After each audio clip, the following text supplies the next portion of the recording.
वसीयत की बलि। वो कहते हैं ना, बुढ़ापे में आकर एक साथी की बहुत ज़रूरत होती है। पति के बिना पत्नी और पत्नी के बिना पति कितना अधूरा हो जाता है, इसका बुढ़ापे में ही एहसास होता है। माँ के जाने के बाद तो बाबूजी की भी जिजीविसा समाप्त हो गई थी, इसलिए वो भी जल्दी ही छोड़कर चले गए थे। जब तक माँ बाबूजी थे, मायके कभी भी चली जाती थी, किंतु बाद में पता नहीं क्यों एक लक्ष्मण रेखा से खींच गई। 1 साल हो गया था मुझे मायके गए, यहाँ तक कि रक्षाबंधन पर मैंने राखी भेज दी थी। पर इस बार भैया के बहुत आग्रह पर मैंने छुट्टियों में मायके रहने का 2 दिन का छोटा सा प्रोग्राम बनाया। पूरे रास्ते ट्रेन की गति और मेरे ख्यालों की गति जुगलबंदी कर रहे थे। बाबूजी की बरसी के बाद पहली बार मायके जा रही थी। सबका व्यवहार कैसा होगा, यही सोचकर हृदय बैठा जा रहा था। जब से बाबूजी ने अपनी वसीयत में भैया के साथ मेरा नाम जोड़ दिया था, तब से भाभी का व्यवहार मेरे प्रति बदल गया था। रिश्तों में एक अजीब सी दरार आ गई थी। भाई बहन का प्यार वसीयत की बलि चढ़ गया था। अरे बेटियां अपने मायके सिर्फ अपने माता पिता भाई बहन का स्नेह लेने के लिए आती हैं।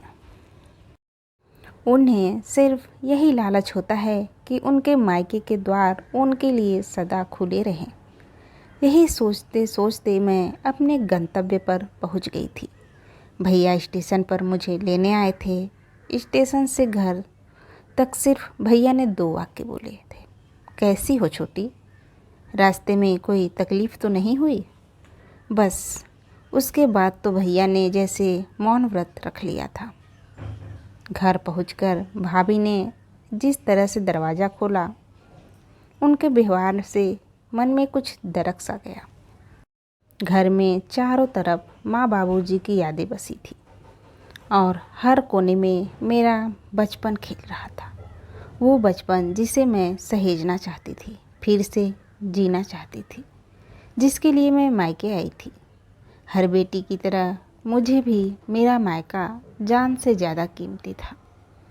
वो 2 दिन मुझे अपनों के बीच परायो जैसा लगा था। आँखें बार बार छलकने को बेचैन थी। रात को खाने की टेबल पर मैंने कमरे में पसरे मौन को तोड़ते हुए बोला, भैया कुछ बात करनी है। बोल छोटी। वो बाबूजी की वसीयत के विषय में। देख छोटी, इस विषय में मुझे कोई बात नहीं करनी। इसके अतिरिक्त कुछ और कहना हो तो बोलो, कहकर भैया उठकर अपने कमरे में चले गए। स्नेहा, तुम सिर्फ 2 दिनों के लिए अपने मायके आई हो, आराम से रहो, भाभी कहकर टेबल से सामान उठाने लगी। सिर्फ 2 दिन? भाभी की ये कहे शब्द मेरे कानों में शीशा घोल रहे थे। मैं बिना किसी कसूर के अपने मायके में मुजरिमों के कटघरे में खड़ी थी, जिसकी सुनवाई होनी नामुमकिन सी थी। जिस घर में मैं पली बढ़ी, वो घर मेरा मायका अब पराया सा प्रतीत हो रहा था। जैसे तैसे 2 दिन गुजार के अपने घर वापस आ गई। अपने घर वापस पहुंचते ही भाभी का फ़ोन आया। स्नेहा, ठीक से पहुंच गई तुम? रास्ते में कोई परेशानी तो नहीं हुई? वे थोड़ा हिचक कर बोली। हाँ भाभी, पहुंच गई, मैंने रूंधी आवाज़ में बोला।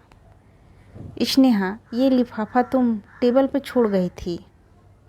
वे फिर हिचकते हुए बोली।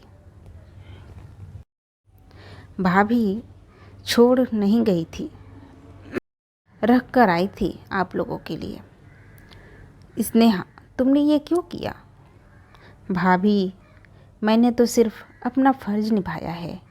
यही बात तो मैं आप दोनों से करना चाहती थी, पर ये तो आपकी ही अमानत थी, वापस तो मुझे देनी ही थी। बाबूजी ने अपनी प्रॉपर्टी में मुझे हिस्सा दिया, ये उनका फ़र्ज़ था, और उस हिस्से को जिसका हक था मैंने उसे वापस करके अपना फ़र्ज निभाया है। भाभी, मुझे आपकी प्रॉपर्टी नहीं, आप लोगों का प्यार चाहिए, साथ चाहिए और वो अपनापन चाहिए जिसके लिए बेटियां अपने मायके आती हैं। मायका एक बेटी के लिए उसका अस्तित्व होती है। उससे दूर होने की जो पीड़ा होती है वह बहुत असहनीय होती है। मेरा मायका वसीयत की बलि चढ़ा रहा था भाभी। ऐसी प्रॉपर्टी का मैं क्या करूँगी जो मुझे मेरे मायके से दूर कर दे, मेरे भाई को मुझसे दूर कर दे। मेरे लिए ये परपज बोझ था। मैं तो पहले ही आपको देना चाहती थी, किंतु मायके के रास्ते जाने पर कदम थम जाते थे। भाभी, मुझे कभी भी प्रॉपर्टी का लालच नहीं रहा। मुझे तो सिर्फ मेरे मायके का लालच था। मुझे तो सिर्फ मेरा मायका चाहिए कहकर मेरी आवाज़ मेरे गले में अटक गई। छोटी, तू कब इतनी बड़ी हो गई, पता ही नहीं चला। तेरी बातों ने तो मुझे बौना कर दिया। हम तो स्वार्थी और गलतफहमी की आग में अपने रिश्ते स्वाह कर रहे थे। मुझे माफ़ कर दे छोटी। तेरा मायका तेरा था और तेरा ही रहेगा। दूसरी तरफ से भैया की आवाज़ सुनकर अब तक आँखों में रुके मेरे आंसू अविरल बहने लगे।